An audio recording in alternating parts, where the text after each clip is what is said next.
Et voilà, c'est parti avec la première épreuve Escasfort 2017. On commence avec les 125. Hugo Lucchini, Bastien Billac, Bordignon Damien, Gouribon Jules, Castien Ruffoni.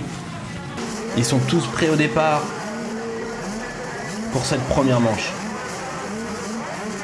Et c'est Bastien Billac qui prend la tête de la course. Bastien Billac que l'on n'avait pas mis dans nos pronostics et qui vient ici créer la surprise. Pour nous en tout cas.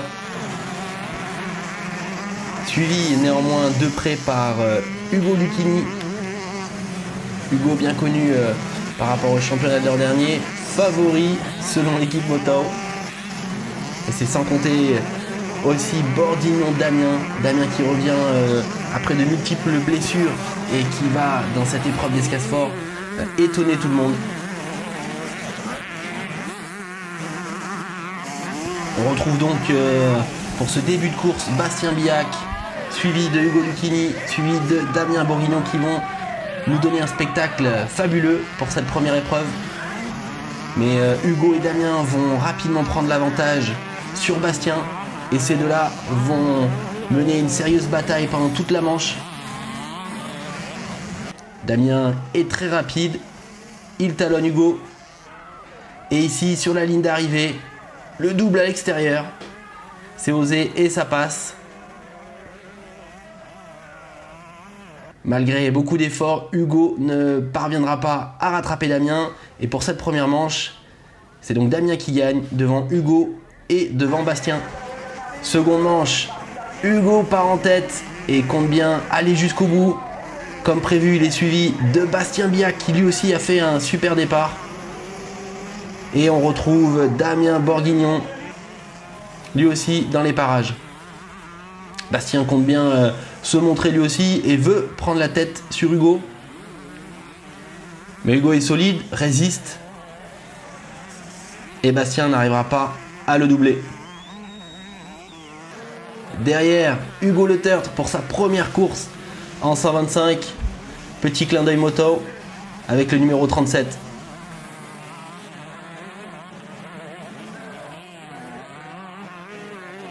Hugo va se faire talonner sévèrement jusque dans le dernier tour ici par Damien, le 909.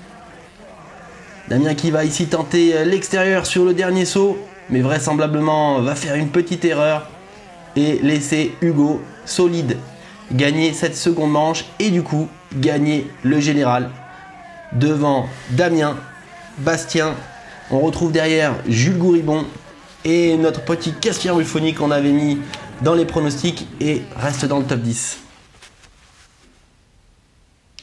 Allez, c'est parti du coup pour la manche majeure, pour l'épreuve majeure, les MX2 en l'absence des MX1, avec Jérémy Charpentier, Michael Lamarque, Julien Baudonnin, Cédric Dumaux, Antoine Charot, Clément Dubéros.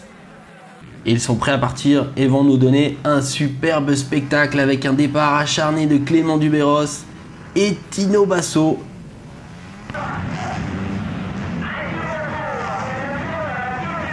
Mais c'est bien Clément Dubéros qui va sortir en tête devant Tino Basso, le vainqueur de l'année dernière, suivi de près par Lamarque, Deplagne, Cruz.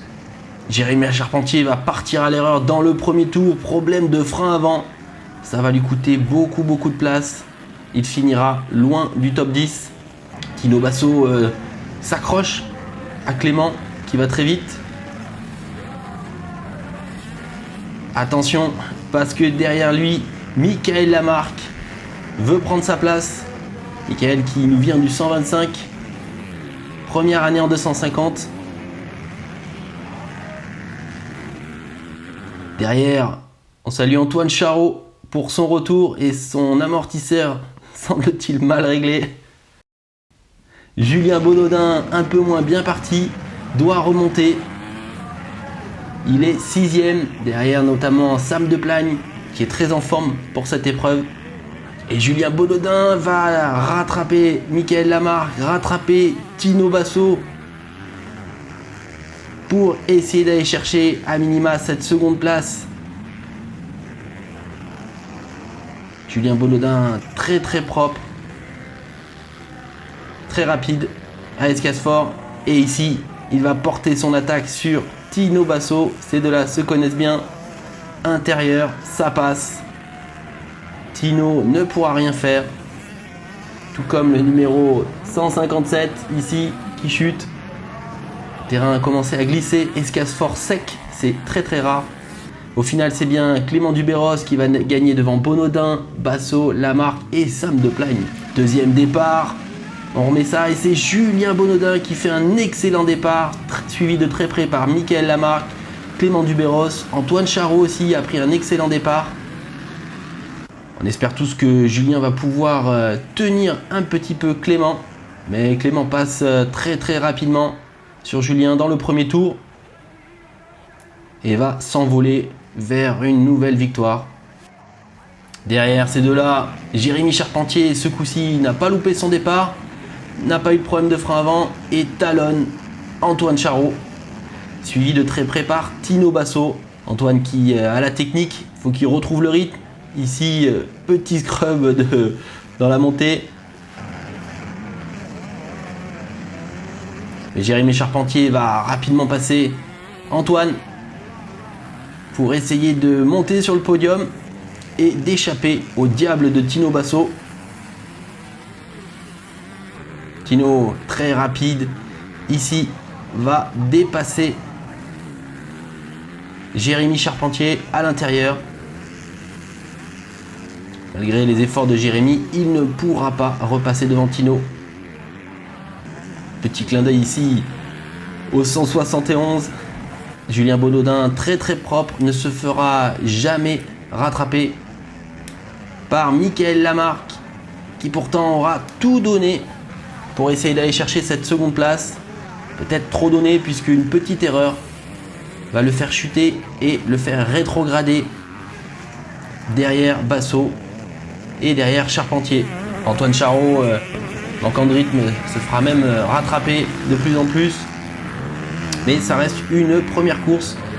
On salue Sam de Plagne qui va finir dans le top 5 pour cette épreuve. Très bonne épreuve pour Sam. Et Florian Rusconi hors du top 10 pour cette première épreuve sur une nouvelle machine, une Yamaha. Il va s'y faire au fur et à mesure de la saison.